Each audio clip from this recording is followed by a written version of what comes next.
Good morning, everybody. It is October 2nd, 2023, 8:47 a.m., and we are back for another market open. It is officially October. This is my favorite month of the year. This is my favorite time of the year, and I think a lot of people will relate. We've got Halloween, we've got autumn and the fall season, at least if you're in an area like New Jersey that actually has seasons. You see the leaves turning orange and green. It's just a beautiful feeling. It's a fun month. October is a very, very fun month. I've always, since I was little, loved the month of October, loved the feeling, the energy in the air, all that stuff. And we're done with September.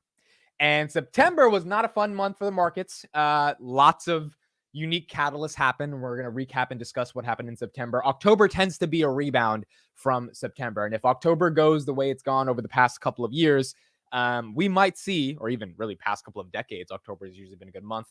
We might see some momentum in the markets as we get into the end of 2023. Today, we have a lot to talk about. Number one, we got to talk about Bitcoin. Bitcoin is up. Bitcoin was mooning last night. It continued to moon into the morning. We're going to talk about what's going on with Bitcoin. The U.S. government is not shutting down. We have averted a shutdown for 45 days. We'll be discussing why that happened, how that happened, the internal drama happening within the House and the Senate for what we're going to be able to do to get done, and why we'll be in the same position in November. So we'll see what ends up happening from there. We have to talk about Bill Ackman, some new comments that he made today, specifically around taking X or Twitter public. Really fascinating interview this morning. Very interesting stuff. We got to get some inflation updates, student loan updates. Snapchat has some interesting news. There's a lot to talk about. Happy to be here. Thank you all for being here today. Miami Ren, Roy Dominic, David, Markets Investing, Billy Jack, wake your asses up. That is correct. Marcus, Seth Roth, Ty Gordon, Chris Clark, Peter, Phil, afternoon from the UK. Afternoon to all the people all around the world, even if you're not in the United States. Hope you're enjoying some fish and chips in the UK. I'm sorry if that was bad, Joe. Joseph, Hakoon, TJ. Damn, you saw my voice crack right there? My voice cracked so hard. Mike, Jin, Nolan, James, Johnny, Tabor, Kelly. She says, you're wearing my favorite color again today. Purple is I think it's a nice color. It looks nice on me. It's violet. I need to get some more dress shirts. I ordered maroon and black. You guys saw those last week. I got to order some more colors and make it even more fun in the morning. Michael, Real Hood, Robin. I love that name. That's a great name. Nolan, Garcia, June, Quarantine Quartet, Persian Prince. All right, here we go. Sasky Rose. Let's get started with the market open. So first thing we got to discuss is Bitcoin. I want to show the Bitcoin chart real quick and then talk about why Bitcoin is doing so well this morning.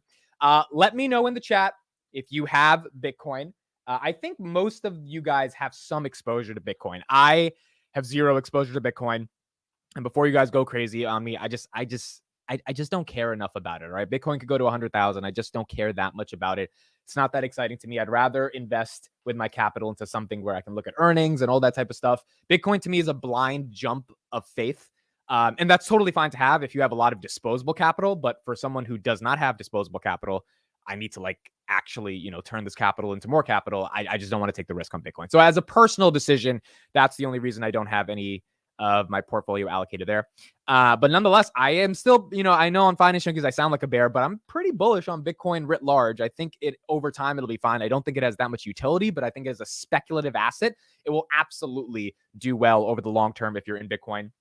But that means you actually have to be in there for the long term, right? And there's a ton of catalysts we'll talk about for why it's going up. So as you can see, this green candle reminds me of when I was 17 and I was, trying things for the first time. It just went straight up, right?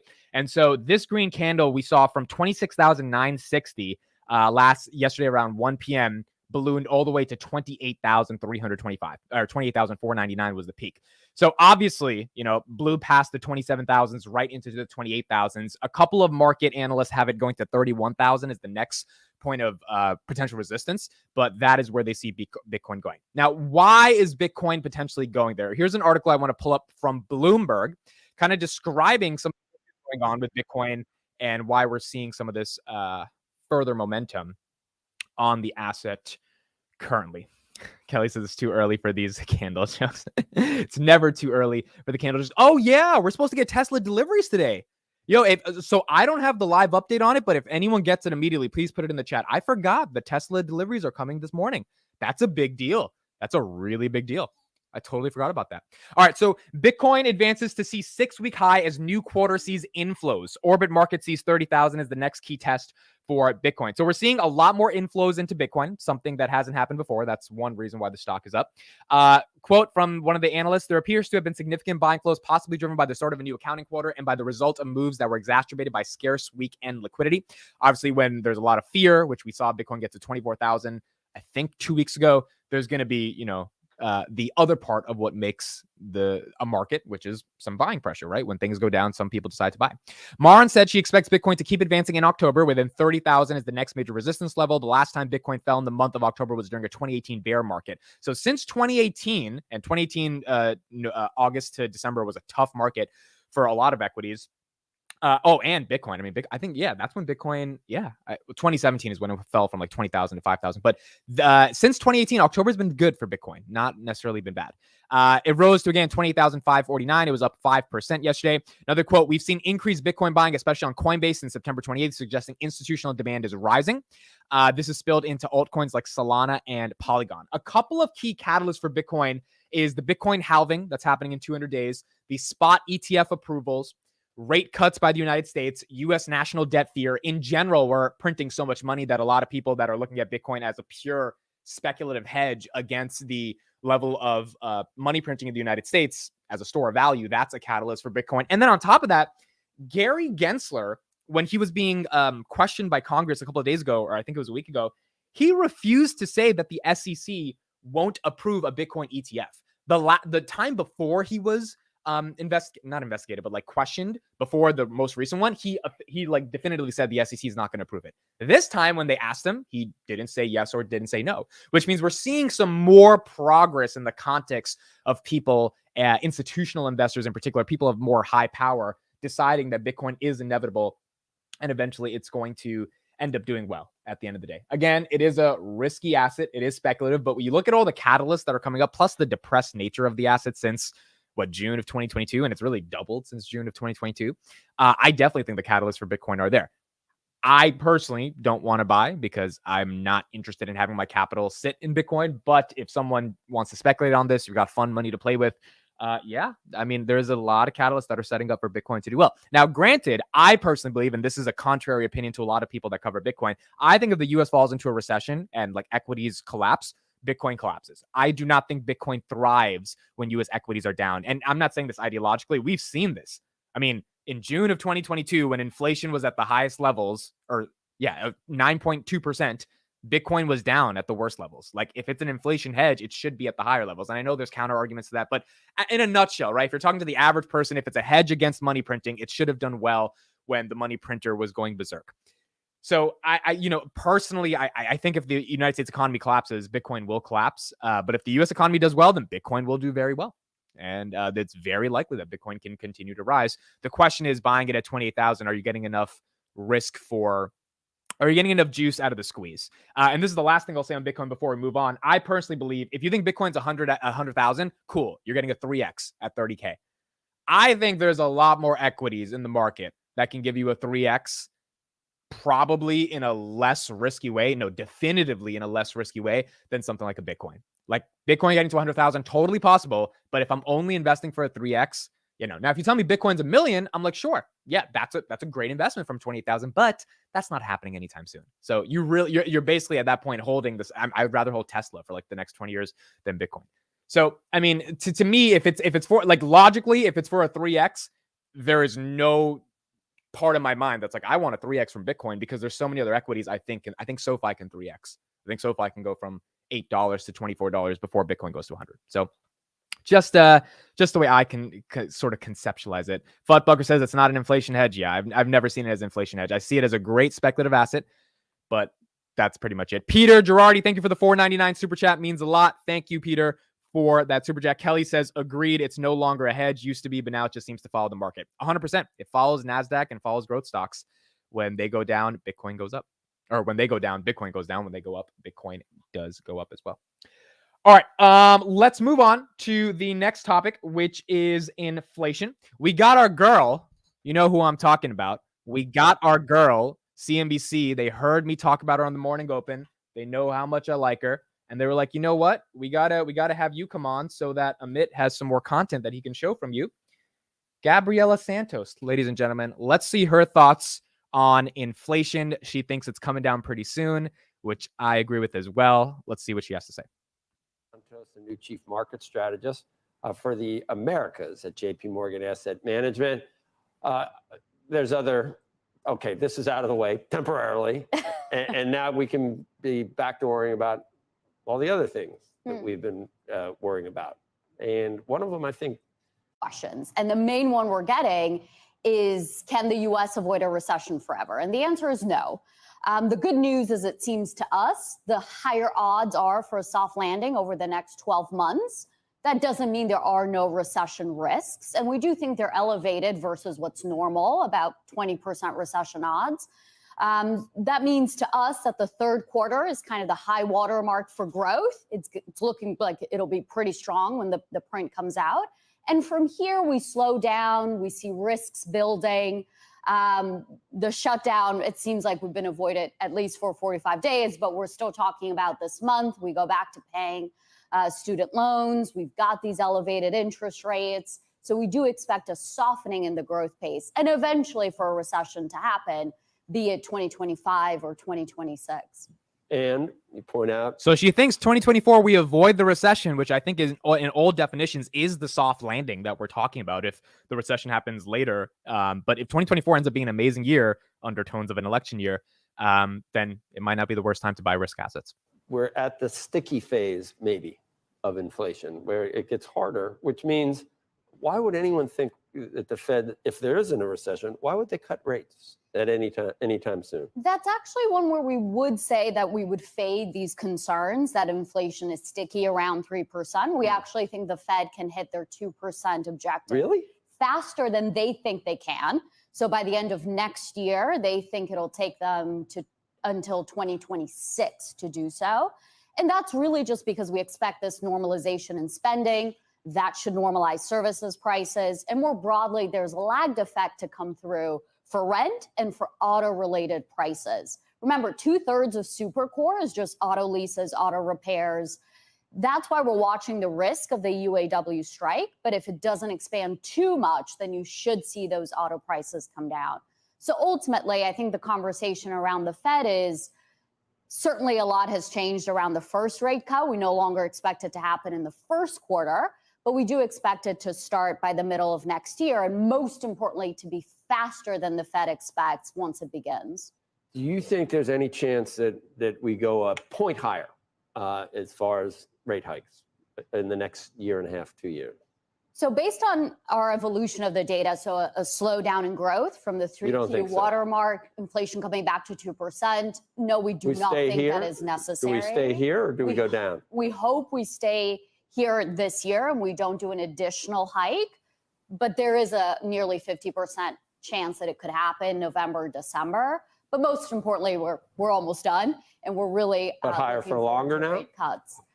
I think it's high for longer, not necessarily higher than we already are. Okay. And I agree with her. I mean, if you look at Truflation, right? So her view is not that different from a lot of the views of the analysts that are out there around what's going on with inflation. We're seeing Truflation at 2.44. It was at 2.56 last week. So we're seeing a nice little decline there. And a lot of that coming from housing and utilities. And so as a result of that, we are seeing a nice, decent decline. Look at utilities. I mean, just look at that.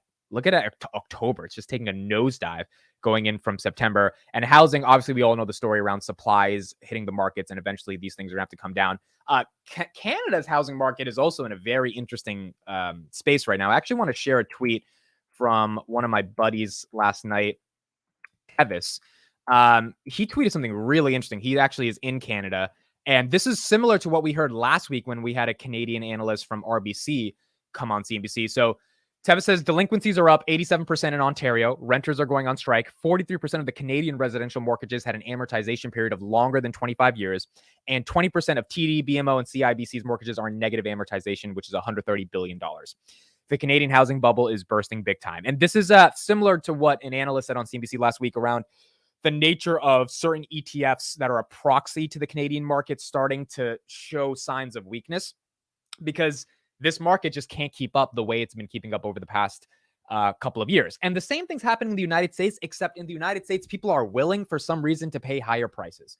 I mean, there are houses, again, we talked about this many times, that have doubled in value, like literally doubled in value. My parents' house is up, I think, 30% since we bought it in 2020. And it's just insane. It's like who would be willing to pay? If we listed our house today for probably 100,000 more than what even Zillow is estimating it, we would sell it out. Like we would probably sell it in like a couple of days. That, and from speaking to real estate agents, that's just how the market is right now. That inevitably has to collapse, especially with interest rates, mortgage rates, I think hitting 8.1%. Eventually that will collapse. And if that does, then I think that's overall going to be deflationary for the entire economy. Kelly says, rip my property value. Yeah, it's interesting because like our house is worth a lot right now, my parents' house, but if we don't sell it, we're not really capturing any of the value. But if we do sell it, unless we move into an apartment or start renting, which is still kind of expensive, we're going to have to pay even more for a new house. So it's like this weird conundrum where people don't want to buy because prices are high. Sellers don't want to sell because mortgage rates are too high. And so you kind of, someone's the chicken and the egg, right? Someone's got to crack first in order to get the ball moving. Nonetheless, we're probably going to see some weakening in the housing market, even though long-term, obviously, houses and prices continue to rise. But we're going to see where it ends up going from there. Blake says data says 50-50. Yeah, I agree. And I agree with Gabrielle as well. The chance of a Fed rate hike is still 50-50. It is not, or it's maybe 40-60. It's not necessarily gone to the low 1% range of a hike that it was for September. However, we get CPI, I think in like 10 days? It's October 2nd, October 13th or October 11th, we get CPI. And then in November, and then October, I think 31st is the next FOMC meeting. So the next CPI is going to really, really matter, along with the fact that core PCE was down year over year and month over month on Friday. And so we got core PCE out of the way. If CPI comes down, hopefully inflation is not the worst thing in the world. Tesla deliveries, are they out? Does anyone have the number? Let's see. Tesla deliveries. Let me search on Twitter. Oh, we got it. All right, here we go. So let's transition to Tesla deliveries. It looks bad, folks. It doesn't look the best. All right, here we go. Tesla deliveries are out. These are the numbers that we're getting. So these are the numbers. Okay, so Q3 delivery numbers came out. Total deliveries 435,000, estimated 456,000. Deutsche Bank was right about this. They declined. They revised their estimates last week, so that makes sense. Model S or X 15,000 deliveries versus 17,000. Okay, so that's a miss. And then Model 3 Y 419,000 versus 439,000. Wow. So if we subtract it, I think it's about 20,000 basically. They missed by 20,000. I don't know. For the Tesla bulls out there, is missing by 20,000 that big of a deal? Tesla down 4%. What? Hold on. What? Why is it? Oh my God. Wow. 241 in the pre-markets, down 3.5%. It was up at 250. I went, wow, that's not good. I don't know. Is 20,000 that big of a deal? Like, these guys are just like, what's his name? Ford delivered like 12 electric cars. I mean, I know Tesla's a growth company and they have to keep their numbers up in order to keep growing. So it's definitely bad. I just don't know. Is it that bad? Like, is this a dip that is like an opportunity because they missed, or is this a sequential trend we're going to see over the next couple quarters? Well, let's speculate on what some of these reasons are. I would imagine, I don't know if it's a demand problem. I mean, because Tesla's saying that they have more demand that they can handle. It might be a production problem, might be a bottleneck problem, definitely might be a China competition issue. They lowered prices 40% over the past year. So I wouldn't imagine it's necessarily people can't afford it per se. Always happens on delivery data. Love how reactionary it is. 4% down isn't a big deal for Tesla. I mean, I agree. 4% long-term is not a big deal. It's just, it is interesting to see the market react pretty badly about this. Did Amit talk about how Bitcoin is? Yes, Philip, we did a good 15 minutes on Bitcoin, so you can rewind and enjoy the Bitcoin. Well, look at Q3, everyone is speculating that it's going to suck for Tesla regardless, right? So we know Q3 is not going to be the best for Tesla. We know their transaction margins are coming down pretty significantly. Or sorry, not their transaction. I'm talking about PayPal. Their automotive margins are starting to come down a bit more. Their automotive margins last year, around this time, were sorry, not last year, 2022, January were 19%. They're now down to 9.1%. So their margins have come down a decent amount. Obviously, the reason for why they've come down is because Tesla's going for volume versus necessarily profitability, even though they are very profitable, but they're going to get more cars out into the world, right? Because the bull case is the more cars that are out there, the more FSD data, the more proprietary ways they're able to build this kind of robo-taxi, which means they need like millions of cars on the road. They don't really care how much of a profit they make on it because FSD has 90% margins. That is the, in a nutshell, bull case for Tesla. It relies on FSD working. It relies on people buying the cars. It relies on demand being stable, even if there's competition. And it relies on not really caring that much about margins like the street used to care about it back in 2020. And so we'll end up seeing what happens. Ephemeral Face is, I'm looking to buy Tesla, but those interest rates. Yeah, look, that's the biggest. And see, this is another narrative going back to inflation. Some parts in the economy are absolutely slowing down. Bill Ackman talked about it today. We'll transition to him next, where there are things in the economy that are slowing down to the point where you would imagine that the Fed just simply cannot justify another rate hike. We have spent $465 billion last year on paying off the national debt. That is more than food stamps, Social Security, and there's one other thing I'm forgetting that I was listening to last night combined versus, you know, the amount we're paying on the debt. And then, you know, on top of that, interest rates are high, credit card interest rates are high, now at 20%, car interest rates are high. At some point, something's going to break or at least slow down significantly enough for the Fed to not, I think, like kill us, right? And this comment right here, I'm looking to buy a Tesla, but those interest rates, that's tough for the economy because then people would not continue to buy. Michael says it is pre-market. It is pre-market. I mean, we'll see if this continues into the actual market open. At Tesla at 240 yesterday was at a week ago was at 238, ballooned to 250 on Friday. We had a nice little bull run on Friday on the last trading day of September. And we'll see where it goes from there. Palantir at 1596 right now, down. It was at 1630 at one point in the pre-markets. So down a little bit, but held up 16 pretty well in the pre-markets. What kind of percentage is Bitcoin of your portfolio? 0. Bitcoin is 0% of my portfolio.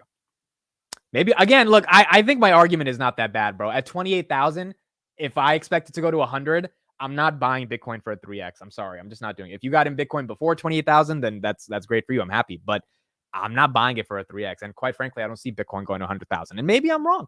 If I'm wrong, I'm wrong. I deserve to not make money on it, but I just don't see it. And if it were to happen, a 3x is not exciting enough to take all this risk on Bitcoin. It's just not for me. And in terms of the whole money printing narrative, I really don't give a shit. I mean, I just like, I don't, that whole narrative I think is very libertarian. You're so ideologically, dogmatically tied to it. I don't care. I think US debt will ultimately be fine long term. Do I like the printing of money? No. Do I think we'll resolve it? Yes. Do I think Bitcoin is the saving grace for it? No. But can Bitcoin go up because of speculation? Absolutely. That's why BlackRock's getting into it. And they're trying to get that ETF out there. But it's not something that's like the most enticing thing in the world for me. Yes, admit you're wrong. Bitcoin is going to 7 figures. Look, if it does, I'll be happy for you guys. I'll be very happy. I mean, you guys deserve it. Just like if Palantir goes to $200, I'll deserve it, right? Because that's what I believed in. So it's all about beliefs and how you think about it at the end of the day. All right, let's get into what Bill Ackman had to say. This was a great interview. So let me give you a little bit of preview before we get into this. I think this was a phenomenal interview we talked about. Number one, he's potentially thinking of taking Twitter public. That's kind of the headline for this interview, and we'll talk about why he's doing that. Number two, if you guys remember back during the SPAC craze in 2021, he wanted to take Universal Music public, okay? And unfortunately, the regulator stopped him from taking it public. Universal Music, I think, is one of the best businesses in the world. Essentially, they own every big artist. Taylor Swift, that's bringing the NFL millions of dollars because she's attending their games now. Justin Bieber, Drake, all the big artists are on Universal Music. Universal Music does nothing, and every time you listen to a song, they get like 50 or 60% of the revenue from whatever platform you're listening to, radio, Spotify, whatever it is, you buy the song, album, and it goes into their bottom line. You talk about a proprietary form of content that simply cannot be replicated because it's music. It exists forever. It's timeless, and they own pretty much 80% of like all the biggest artists in the world. It's a great business, and the SEC stopped him from taking it public via SPAC merger due to some regulatory claims back in 2021. So he just bought it out, like a certain part of it, and that investment has done really well for them in their portfolio. Here's him talking about a new investment vehicle that they've created called a SPARC, not a SPAC, and what it means for potentially taking new companies public. I think if we see him popularize this vehicle, we'll see more of those, and it might give investors different opportunities to invest in these assets. Unique special purpose acquisition company structure from investor Bill Ackman. Instead of a SPAC, it's being called a SPARC, for Special Purpose Acquisition Rights Company. Ackman will inform investors of potential deal before they decide to pledge funds. And Bill Ackman, who made a lot of news over the weekend about what he might want to do with this fund, joins us right now. He, of course, is the founder and CEO of Pershing Square Capital Management, floating the possibility of maybe trying to take X, formerly Twitter, public with Elon Musk. What's going on? Only good things. Only good things. Let's talk about this fund, and let's talk about some of the headlines you made over the weekend, because this structure was approved, and one of the names that's been floated, I believe by you, we talked about in the 6 o'clock hour, was the possibility that you might want to take X public via this fund. So maybe we should back up a little. Okay. So if you think of a typical IPO, right, you've got to sort of expose yourself to the world with a prospectus well before knowing whether you can raise any money. And then you're subject to the market. And if the market's there and the shareholders, the investors like you, stars align, you raise your money. You don't know what the price is, you don't know how much, you don't know whether it gets done. That's the typical deal. What we've done is we kind of reverse that whole process. Imagine a world in which you sit down with an investor. The investor does due diligence on your business, likes your business, likes the management, says, you know what, I'll invest $1.5 billion at $25 a share, regardless of what the market does between the time we file with the SEC and the time the prospectus gets approved. What do you say? I think every IPO investor would say, that sounds like a pretty good deal. I say, what if you need, so we'll guarantee you $1.5 billion, we'll guarantee you a fixed price.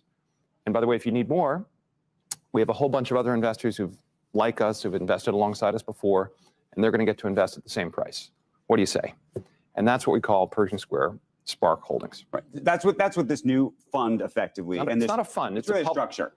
Called a structure. Yes. And let's just talk about the history of the structure, because it really came out of a SPAC.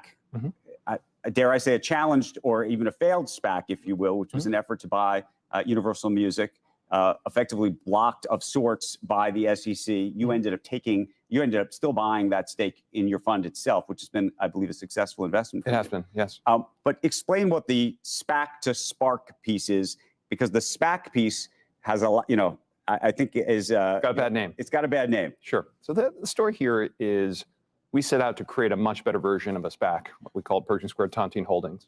And people liked it. And we had $12 billion of demand for a $4 billion IPO. So we picked a who's who of investors to be our investors. 2 years later, we were not able to deliver because the SEC ultimately did not approve the somewhat unusual structure of the Universal Music transaction.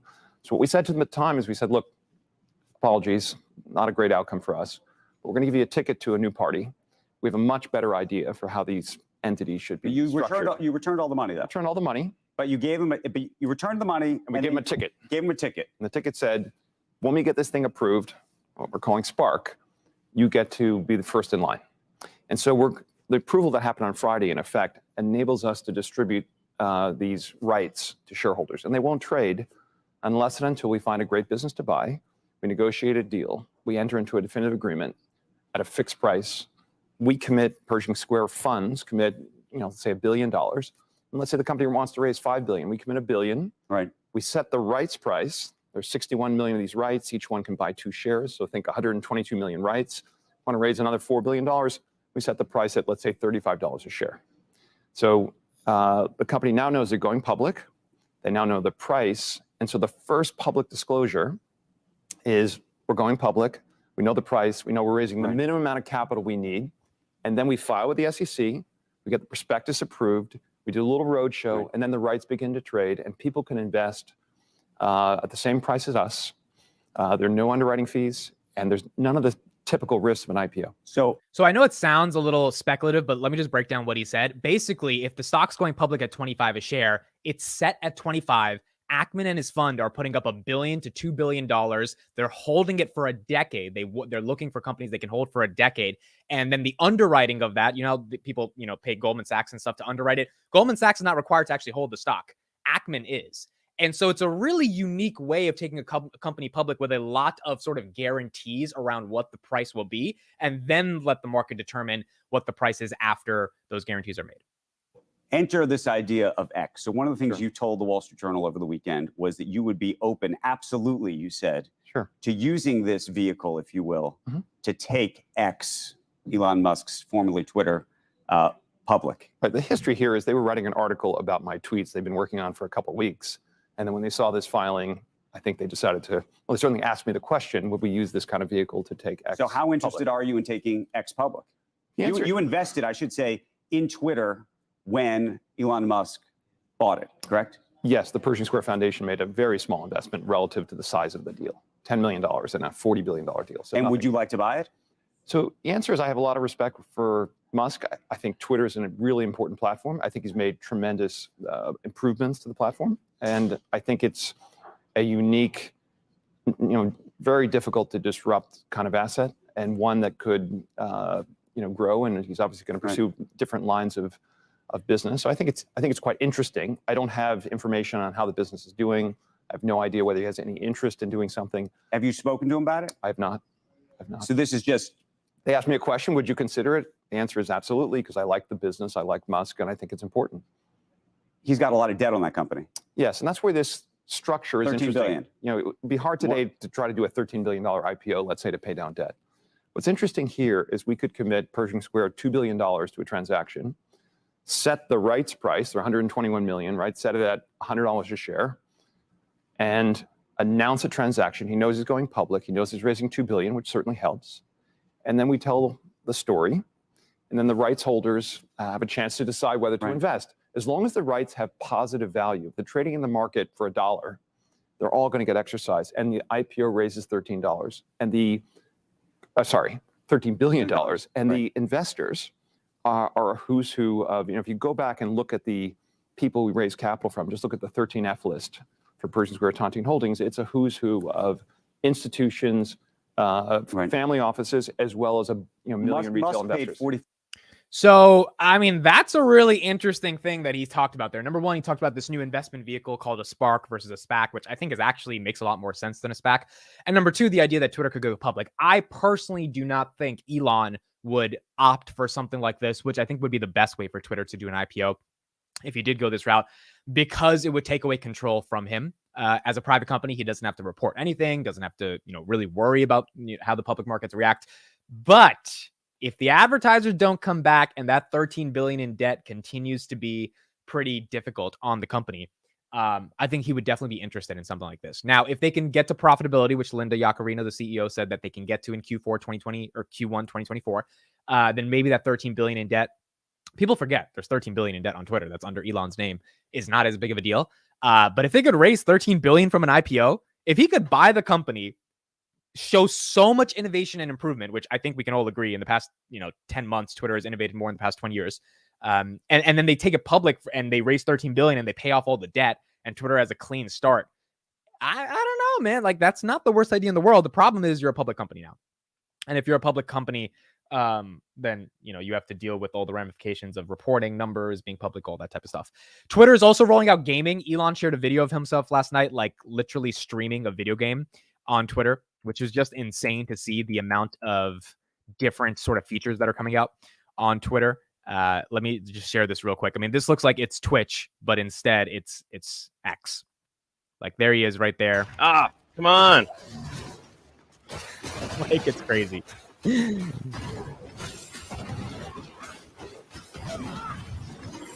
He's literally a Twitch streamer. That was embarrassing. Almost died. That's crazy, bro. Like, the richest guy in the world, he's running 17,000 companies, and he's just like, yep, let's test the new feature for Twitter if gaming works. So I think Twitter is going to expand to be multi-content oriented in a lot of different forms, whether it's audio, video, text. But it has a lot of work ahead of them, and they need to pay down that debt in order to get there. Okay, 10 minutes until the market opens. Let's do a quick little update on what we have in the markets. Bitcoin, 28,391. DNA, Ginkgo Bioworks is up 1%, $1.83. Tesla, 242, not down 4% anymore, down about 3%. From what I'm seeing on Twitter and the chatter, it definitely looks like people are upset with deliveries. Obviously, the Tesla bulls are saying it's not a big deal. It was kind of factored in. But some of the regular investing community is saying that this is not a good number on what we're seeing on deliveries. It was definitely a pretty tough miss. Palantir at $15.99. PayPal 5863. We had a chat with Jeremy yesterday on Finance Junkies. If you just YouTube Finance Junkies, Jeremy, he joined us and he gave us a really interesting analysis around PayPal and his base case for it. He actually took us through some numbers, and it seems like PayPal is one of those companies where the stock is broken, but the company is not. And it's just a question until the market ultimately corrects from there. SoFi, $8.05 in the pre-market. Netflix, $3.77 down in the pre-market. Nvidia, $4.39. Look at that. It was at $4.12 last week, back in the $4.40 range. Here's the question for October. Do we see a sell-off like September, or do we continue going higher? The reason, remember, October isn't done with the risk of 10-year treasuries, which are now at 4.6 as of this morning, being at the highest level they were in terms of the yield from 2007. When equities go higher, when bond yields go higher, stocks have to come down. Bond yields have not necessarily come down. We haven't seen the 10-year go from 4.6 to 4.3 or even 4.4, right? And so if that hasn't happened, one could be arguing that this is a little bit of a dead cat bounce that's forming in the market, and it would be foolish to buy. The problem is the S&P 500, which is now at 426, is very close to the 200-day moving average. And so when you've got stocks getting to the point where it's almost like they hadn't even moved since May or June, and we're all the way in October, you start to see a lot of money that doesn't want to miss a potential end-of-year rally with bond yields coming down as long as inflation comes down, which is likely going to happen, to miss the run in equities. And if that happens, then it would be prudent to have some equities in the portfolio. Loading up more PayPal today. Matt says that. Palantir sell-off today? Maybe. We'll see. $16. I mean, it's a tough level for Palantir to hold. 16 is hard for Palantir to hold off. If I had to answer, I would say, yeah, there might be a sell-off today. But on Friday, we went from 1605 to like 1680 within 2 minutes. So the momentum might be a little bit higher. And speculation over this NHS contract also might continue to be higher. Big Billy says he got like 100,000 in PayPal. I think Jeremy has, a lot of money in PayPal. So that's definitely a big one for him. Why does Powell speak at 11 a.m. Eastern time today? Probably to ruin our lives. I have no idea why Powell's speaking, but probably something around messing up the economy and continuing to do what he has to do. I actually don't know. I'll check on why he's speaking. He's probably giving some type of update. Let's do one quick story and then we'll get back into stocks. Snapchat. I wanted to talk about Snapchat real quick. We haven't talked about them in a while. Snapchat now has 5 million paying users for their Snapchat Plus feature, which is like a $3.99 feature to get exclusive content. I don't know what the hell they're offering, but 5 million kids across the world are paying $4 with their parents' credit card for Snapchat Plus. Now, the reason I want to bring this up, they did $1.07 billion in Q2, is because Snapchat recently cut off their AR division and they laid off about 250 people from the company's AR division. Remember, the bull case on Snapchat when it was trading at like $80 is that they are going to be the premier offering for brands and enterprises to offer interactive experiences when you're trying to buy something via AR. So if I want to buy sunglasses and I want to see how the sunglasses look on me, I can use Snapchat to see how the sunglasses look, use their technology, and then I can make the purchase decision. So Snapchat's a middleman in between the buyer and the seller via this AR technology. That was like the bull case. That's kind of gone. And the reason that's gone is because Meta has innovated, Apple has innovated with the Vision Pro, the Quest, Amazon has introduced AR type features. I mean, the whole AR vision for Snapchat has kind of gone to crap. And so as a result of that, even though they have 5 million paying users for Snapchat Plus, that means that's really nothing because the company is not profitable. They do almost $4 billion in revenue. They're not profitable. And they're down for their largest potential, which is AR, is basically gone from the company. The reason I'm bringing all of this up is because I started looking at the stock. I'm like, look, the stock's been beaten up pretty damn badly. And I've been very bearish on this company for a long time. At $8.85, it is still worth $14.46 billion. We've seen Snapchat get to these levels and then rebound right back to like that $12 range, $13 range, and then it comes right back down. And so I don't know. I was just looking, is there anything fundamental around this company that would be even interesting to take a look at? As you can see, it went from 786, 733 right here back in October 2022 to 1267 by March 2023. Exact same thing happened 5 months later. The only reason I would be really hesitant about Snapchat is because management is one of the worst managements in the company. I mean, in the world. These guys do not care about shareholders. They have ridiculous levels of loopholes. You thought F-class shares were bad on Palantir. I mean, Snapchat has actual FUCK shares, right? Like FU type of share. They do not care about management. Evan Spiegel has this weird fantasy that Snapchat's going to become the next Facebook.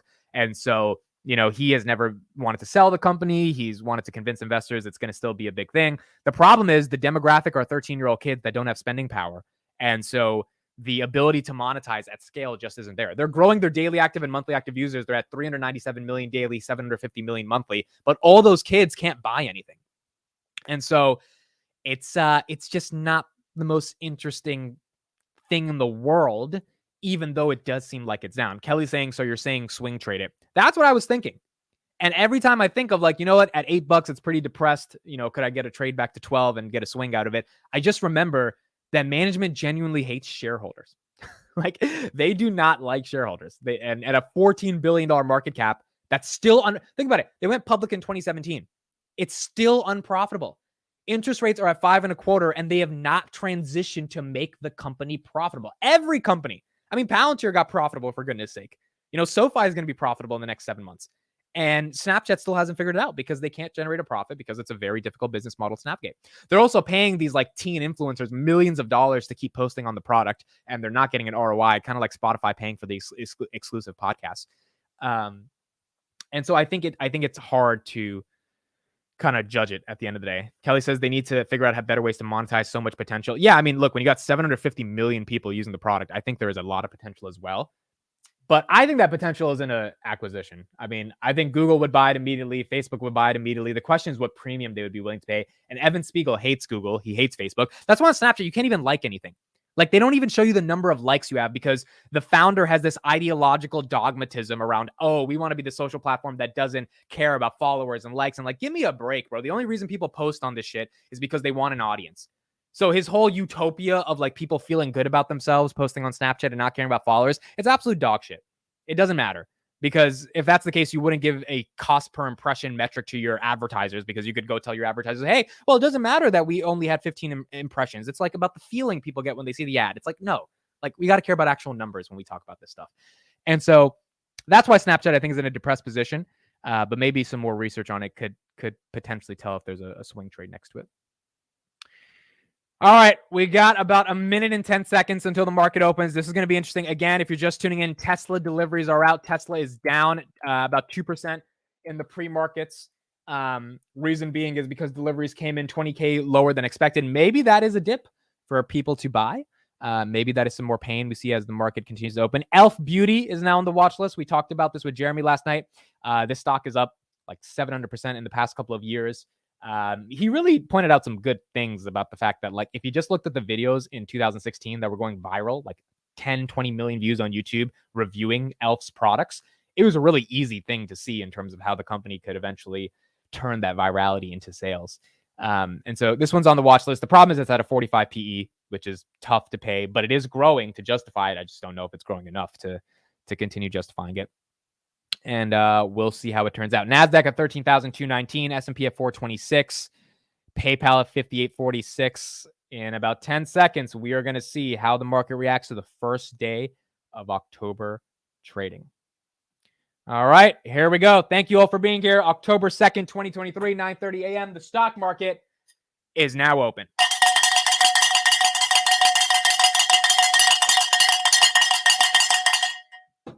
Wake your ass up. Here we go. The stock market is now officially open. We've got NASDAQ opens up down just 5 points, 13,211. Not bad at all. SoFi, $8.08, opening up 1.19%. Advanced Auto Parts. This is someone you guys told me to put it on the watch list last week, up 0.04%. e.l.f. Beauty, 109, up 0.10%. Palantir, 1606, nice open above $16. Not bad at all, up 0.43% on the day so far. PayPal at $58.64, up 0.31%. Coinbase, this is a big one. I didn't get to go over this before we got into the market open, but this one was up this morning. It's up a nice 4%, 3.8% because of Bitcoin. Again, Bitcoin goes up, Coinbase goes up because Coinbase's entire business model is taking a transaction fee off of you buying Bitcoin on their platform. This is also the downside to Coinbase because when Bitcoin goes down, you know, if you're buying Bitcoin at 30,000 and you're paying them a fee, that is way different than buying Bitcoin at 16,000 and paying them a fee. The fee just gets lower as the price goes lower. So if you're bullish on Coinbase, you're bullish on Bitcoin. And I think it's a pretty decent proxy to Bitcoin. Obviously, it's not like holding the asset, but it's not the worst proxy to have against it. S&P 500, 426.64, down 0.19. Remember, the S&P hit 431 on Friday. We were at 422 on the low last week. So 426 is a nice little middle spot. for it to settle down. And then now is the question of, does it go lower? Does it go higher? Based on where the market wants to send it. Amazon, 126.74. Vitaly on Finance Junkies yesterday was doing his taxes, and he said he spent $24,000 on Amazon last year. And like, that was pretty insane. And so he's buying some more Amazon stock today because he spent 24 grand. I probably spent maybe $200-300 on Amazon throughout the year, but 24,000 is just insane. Nike had $96.15. Nike had a great earnings last week as well. Nice 20-cent beat on EPS. Arc Innovation, 39.67. Google, 132.86. Enphase down at 118, down from 120 where it was on Friday. Square still stuck in that $44 range. Meta at 303. Microsoft, 316. JP Morgan, Bank of America are down. Financials seem to be down today. NVIDIA is doing well. TFC and Zions, two of the regionals that are up. The overall regional banking ETF is down 41.73. Robinhood at $9.84. Vlad also had an interview on Friday talking about what he's planning to do. The credit card acquisition, he was speaking very highly of, about their potential to offer customers really unique access to the credit markets that other credit cards don't really have the ability to do. So I'm very looking forward to what their credit card offering will be and some of the perks that I know they'll probably bake into their credit card. NVIDIA at 440. Apple, nice little recovery at 172. It hit 168 last week, so back into the 170s. Jeremy is bearish on Apple. He has puts on Apple as a hedge against his portfolio. So if Apple does bad, that will be his way to hedge against the market. QQQ at 358. And again, if Apple does bad, the market kind of has to go down a little bit, right? Given Apple 7.3% of the S&P 500. Bitcoin, 28,368. QQQ at 358. Ford is down a little bit. GM is down a little bit. Roblox is up. Airbnb is up. Overall, a pretty green market. Some stocks are obviously red. Tesla now at 1.8% down, but not necessarily down completely. Look at Palantir up at 1640. Did I not say? I feel like I said this 10 minutes ago. I was like, yeah, well, Palantir might sell off today, but last Friday it went from 1604 to 1650 in like 5 seconds. That's basically what happened today. I mean, this is incredible. Just absolutely incredible price action on Palantir. I was wrong on my estimate. So before the market open ended on Friday last week, I said Palantir will end at 1645. That was when it was at 1680. So I was like, all right, I'll take 40 cents off. We'll end at 1645. Was wrong on that. We ended at like 1603 or something like that. Right back up to that 1640 range. This is so interesting. There's no reason for this catalyst because the only real speculative reason is the NHS deal.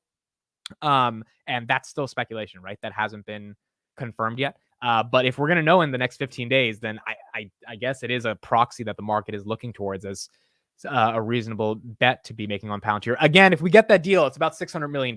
So it is a pretty big contract. It's not like the only contract that matters, but it is $600 million coming into the business is a lot of money. On top of that, you know, the implications of managing the entire United Kingdom's healthcare, that's a big deal. So Palantir up a nice 2% on the day, likely retail, probably not institutional. Kathy is definitely not buying at these prices. I mean, she's probably going to buy if it goes below 14 again, but we'll see what happens to Palantir. And then Tesla down 2.5% on this deliveries number, which has not been the best for Tesla. Not a bad open for the market at all. Wish I bought more when it falls below 14. Yeah, I mean, look, I think if things get choppy, we can definitely see those prices again. I have some cash on the side waiting for when that happens. Remember, Palantir is incredibly volatile. For Palantir to maintain 16, 17, 18, there has to be some shift in the fundamentals, meaning like the NHS contract, the Titan contract, something like that. Gap profitability and S&P 500 inclusion in Q3 could definitely put us over the edge. So I could see that happening. But also I think the market has to be at a sustained level. Remember when Palantir was at 16, 17 last time it happened, S&P was at 450. S&P is at 420. Palantir is at 16. That could just be outperforming the S&P, or that could be a little mismatch in terms of FOMO, retail participation, etc. That's creating an arbitrage there. So if it can hold, that'll be great. But if we get another opportunity, then that won't be the worst in the world. Anthony says, just finished Finance Junkie. So much valuable insight from Jeremy and all of you for that matter. Yeah, with the comments we got on the video last night, a lot of people liked it. I think it was a good podcast. A lot of people enjoyed the pod. I think it was one of the best ones we did. So I think people enjoyed it. Carl said, I'm here for the bell limit. Thank you. Some people don't like the bell. And I'm like, the bell is the staple of the show. Like that's the bell. We were doing the bell when there were 80 people here live a year ago. And now there's more people hearing the bell. We got to do it. How can Amit still hear? Yeah, the bell has definitely hurt my hearing over the past 2 years. All right, let's get an update on government shutdown in the United States. So even if you're not in the United States, obviously if the U.S. government shut down, that's not a good thing for anybody. We did avoid a shutdown. The Senate passed a 89-3 measure, something like that, to fund the government for the next 45 days. Here's an update on where we think funding is going. Crisis is averted for now. The Senate actually passed a bipartisan bill on Saturday night on a vote of 88-9 to keep the government funded for 45 days. And joining us right now with more, it's Punchbowl News co-founder Jake Sherman, also an NBC News and MSNBC political contributor. And Jake, I think we all left last week thinking that it was almost a foregone conclusion that we would see a shutdown, at least for some portion of time. So this is a little bit of a rabbit out of a hat that McCarthy managed to do with all of this. But I think if you're looking at markets this morning, we are looking at yields higher. And that's in part because, look, this is a 45-day reprieve. We don't know what happens to his speakership. We don't know what happens to a lot of these questions in the meantime. What are you thinking right now? How are you kind of positioning all of it? Yeah, so a few things to think about. Number one, McCarthy had been saying for weeks that he could not pass a funding bill without something on the border and spending cuts. And then he passed a funding bill without anything on the border and no spending cuts, basically leaving spending for the next 45 days flat. Again, so Republicans said we need to fix the border, we need spending cuts, or else we're not passing a bill. And then they passed the bill without border, without spending cuts. So we saw some capitulation here to get a bill passed. In 2023 spending levels. So that's how he avoided a shutdown. And I would say that over the next 45 days or so, there's a lot of uncertainty around government funding, whether it's funding the war in Ukraine or just general government spending. It's going to be incredibly difficult for Congress to come up with some sort of agreement with the Senate. Now, this all ties into McCarthy's future because McCarthy probably cannot stay speaker with Republican votes only. So he's going to need Democratic votes to keep him in the job. So how that impacts the next 45 days and government funding going forward remains to be seen, but it could pave the way for some sort of bipartisan agreement between Republicans and Democrats, leaving aside the more fringe members of McCarthy's party to make sure that government funding is extended in 45 days without much fuss. So Hakeem. So essentially, in 45 days, we're going to be in the exact same position that we are right now. And it's going to suck because in the next 45 days, if inflation comes down pretty dramatically and we're seeing a bull market start to form, or at least the end of the year rally, we will have to deal with the same nonsense with the Republicans and Democrats trying to figure out kind of, how they're navigating this entire space. So they basically said, look, in 45 days, we'll deal with it. That doesn't really solve the problem at all, quite frankly.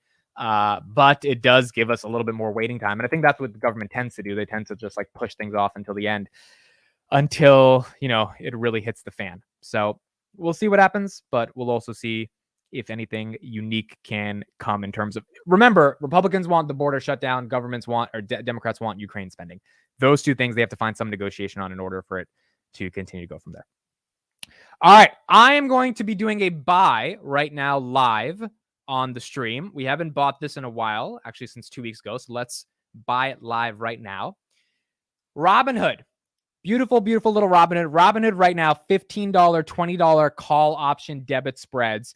As you can see right here, average cost for these bad boys is about 54 cents, expiring January 2025. Currently, they are at 50 cents, so down about $395. These got to about $1.15 at one point in July. So I was up 100% and did not take any profits, but nonetheless, let's forget about that part. I think Robinhood is incredibly undervalued. I think 2024 is going to be a good year. So my play on Robinhood is that it can, I think, absolutely hit $15. And the price of these debit spreads can probably be close to that $2 range, would be about a 1.5, 2x from here.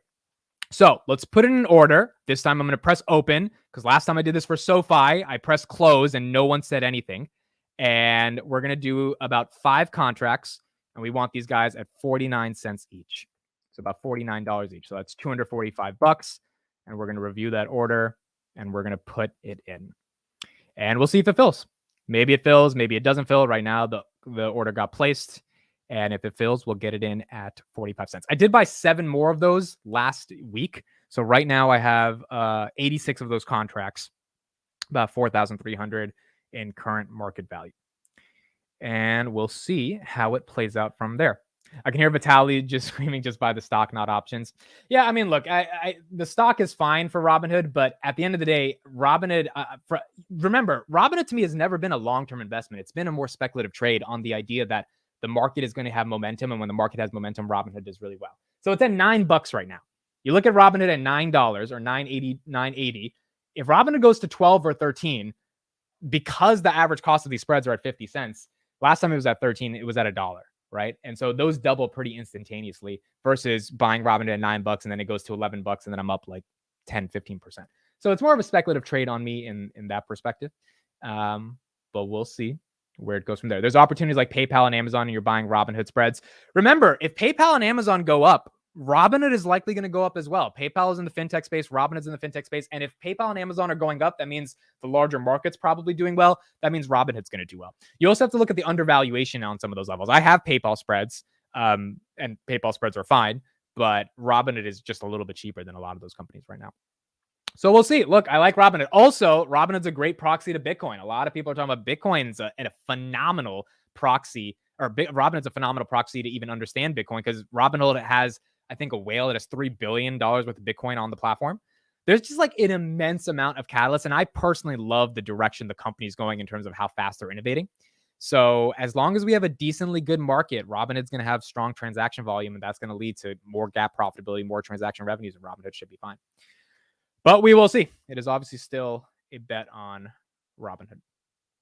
TJ says we can gamble in Vegas. TJ, you made Palantir. TJ sent me a video of him buying freaking 5,000 shares of Palantir in like 2 seconds on his Robinhood at $14.20. And he was like, I'm sorry, I'm going to tank Robinhood because I'm buying. And now, or it's not Robinhood, Palantir. And now Palantir's at 1620. Let's take another look at the market. So TJ, it seems like your buying has actually helped Palantir, not necessarily hurt Palantir. Peter says PayPal went woke, going broke. Yeah, I mean, we talked with Jeremy about that yesterday. Not sure if that's the biggest deal for PayPal.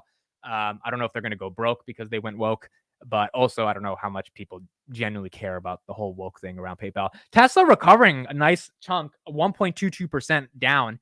Tesla at 247. Not bad at all for Tesla. It was down almost 5% on the day, now at 247. So the dip has been bought a little bit on that. SoFi at $8.06. Not bad at all. Palantir 16.17, down from 16.30, but Palantir above that $16 range. PayPal up at 0.5% at 58.76.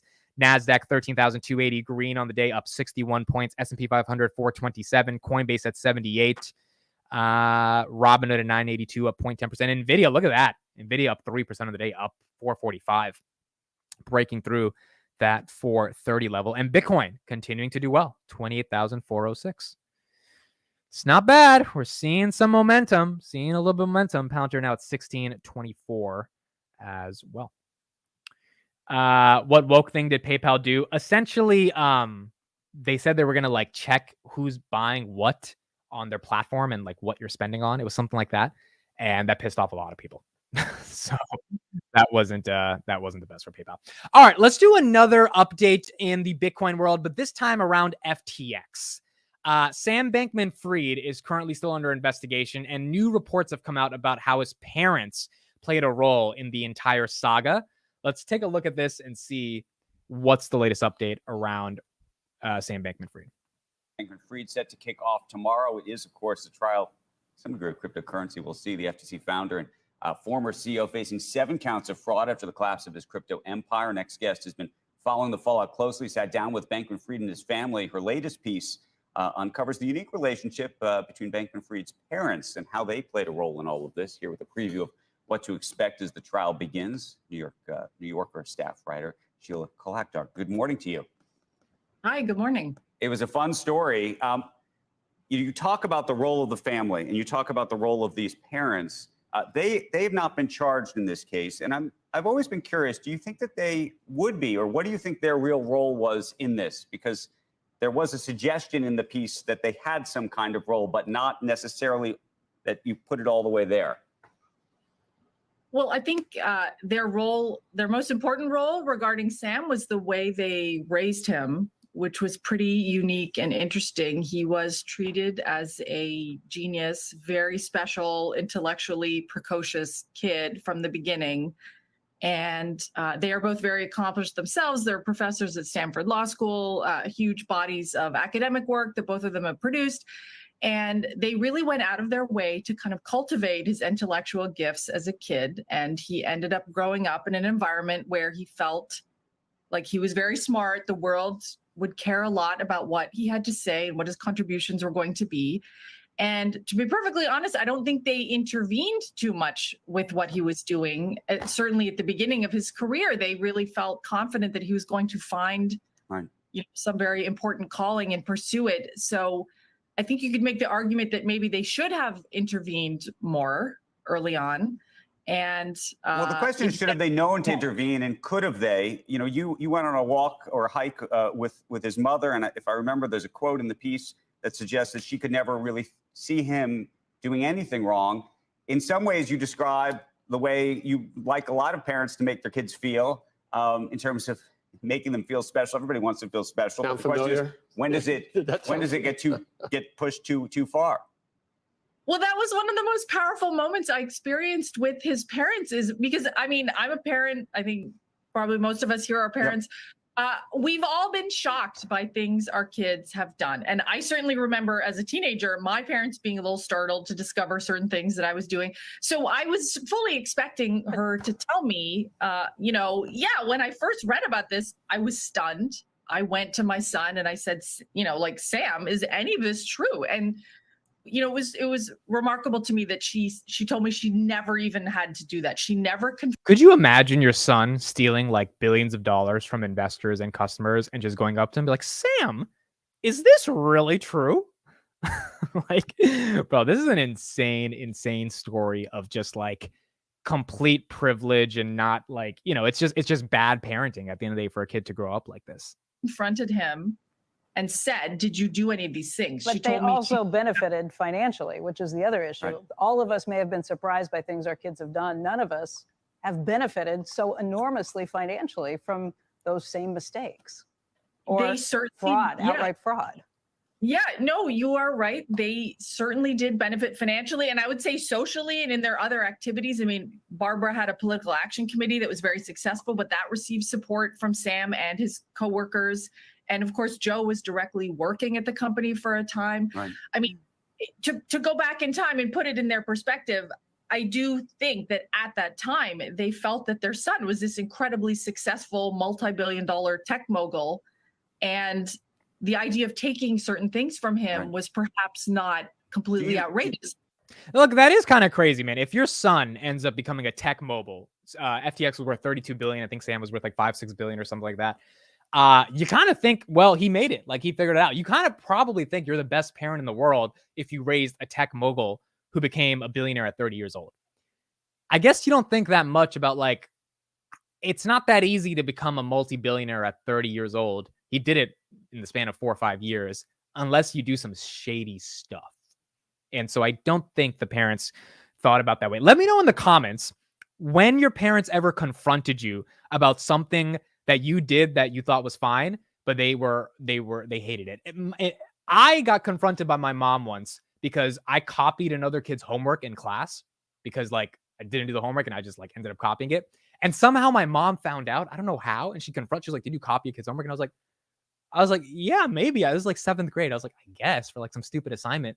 And she got so mad at me that I copied this kid. I'm like, like, is it really that big of a deal? Like I just copied the kid's like I didn't do the homework. So I just copied his thing real quick and I submitted it as mine. I just didn't care. I mean, it was like Latin class. I didn't give a shit. So she got so upset about that. And I was like, and she was trying to teach me integrity and values and all that stuff. And I get it. But like, that was a moment where I was really surprised. And honestly, the reason she was probably doing that is because she didn't want me to grow up like SBF, right? Where like, if you do something that's technically not a big deal, right? You just copy some kid's homework and you submit it as your own, which in my high school, everyone did. My high school was more so in the collaborative type of environment. We all kind of collaborated together, if you know what I mean, to get stuff done. And I guess it's a little petty, stupid thing to do, but it could potentially lead to bad habits going further in the future, right?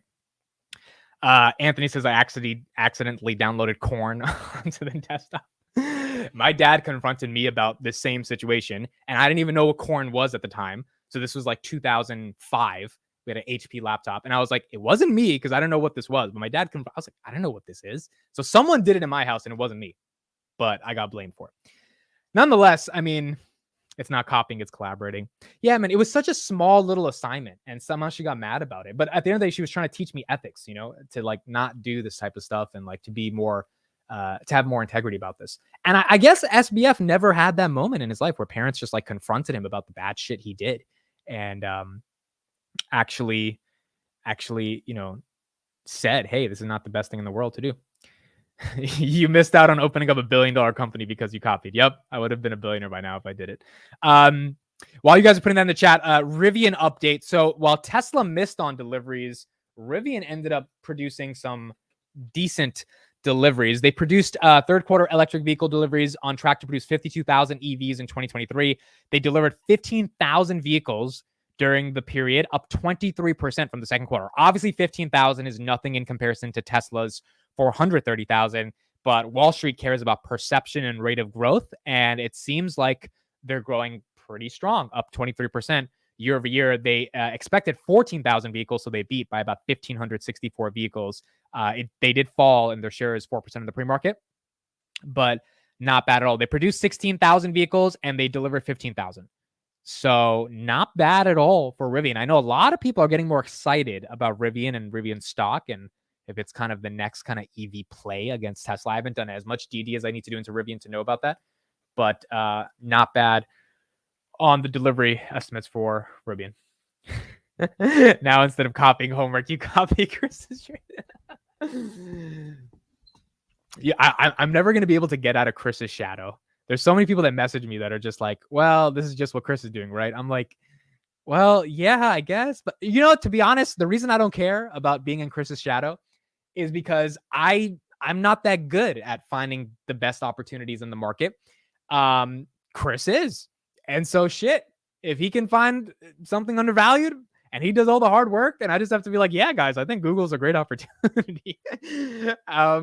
Yeah, why not? It's like having an investment advisor. It's like I'm the content guy and he's the investment advisor guy. If me and Chris ever start a fund together, he will do all the research and I will do all the marketing. I'll be like, you know what? We think Google's a great opportunity. We think it's fundamentally undervalued. And in the back, Chris is like whispering in my ear everything to say. But I'm the guy on CNBC. That'd be hilarious, bro. Yo, imagine what would be a name if me and Chris opened up an investment fund together. What would be the name of it? What would we call it? Because like Kukreja Patel LLC is not that exciting of a name. We need a name like ARK. We need like some dope ass name that when people hear it, they're just like, damn, these like two Indian dudes are killing it. I don't know what that name would look like though. NASDAQ at 13,254, S&P at 426, Coinbase 77, Instacart below IPO price at $29.48, Amazon 128, Netflix 380. I went on Netflix this weekend. I was just looking at some stuff. Netflix sucks, bro. There is no content on Netflix. I'm sorry. I know the stock is up from the lows of 160. I just cannot buy this company knowing how bad the content. Like I literally was on it for 20 minutes, like trying to find something. I was like, this is horrible. I'm going back to YouTube. I can't do it. So I can't in good conscience buy this company. Like I just don't think they have good content. Sometimes they have a good show here or there, but I don't know, man. I just can't buy Netflix. They just don't have enough content for me. Like Dutch Bros, but Indian Bros, Brown Bros LLC, Cowboy Capital. Oh my God. This is the best name. This is perfect. All right, this one's racist, but it's funny. Harold and Kumar's investment. Oh my gosh. That is hilarious. 7-Eleven Investments. This is another one that's racist, but it's hilarious. Ja Patel LLC. Spread the dip. Oh my God. This is great. Cowbell Capital. Okay, so if Chris would never join if I called it Cowboy Capital because he hates the cowbell. If I open up my own fund one day, I would have to get like super rich. But if I'm like 40 years old and I open up my own fund, you're damn right it's going to be called Cowboy Capital. And every time I go on CNBC, I'm going to wear a cowboy hat. I'm going to talk with a cowboy accent. We're going to do our headquarters in Texas. I'm going to ring the cowbell every time we buy a new company. Like literally, we're going to send out the ARK investment emails. And every time you open it, it's going to be a GIF with a cowbell that rings every day for the stocks we buy. I already figured it out. That'll be perfect. That's what we're going to do. All right. We'll see if eventually that happens. All right. Word of the day. I'm not going to forget word of the day. I forgot the last couple of days. Let me do that. And then I will get you guys out of here. Thank you all for joining. Word of the day today is papadum. Papadum. Papadum. Papadum. So it's a light, brittle flatbread from South Asia, usually made of lentil flour and often topped with chutney or various dips or salsa. So I think I've had this before. I don't think we call it papadum exactly. It's a different kind of accent we use on it, but I have ate this before. The restaurant was known for its plates of papadum, accompanied by mint salsa. She savored each bite of the gluten-free lentil-based papadum, which had a pleasing crunch as she chewed it. Yeah, I've definitely eaten this before. It's been like a couple years since I've eaten it, but it does originate. It's from South Asia, and it is a brittle flatbread. So it's like crunchy, but it's like it's definitely a type of bread. Papadum.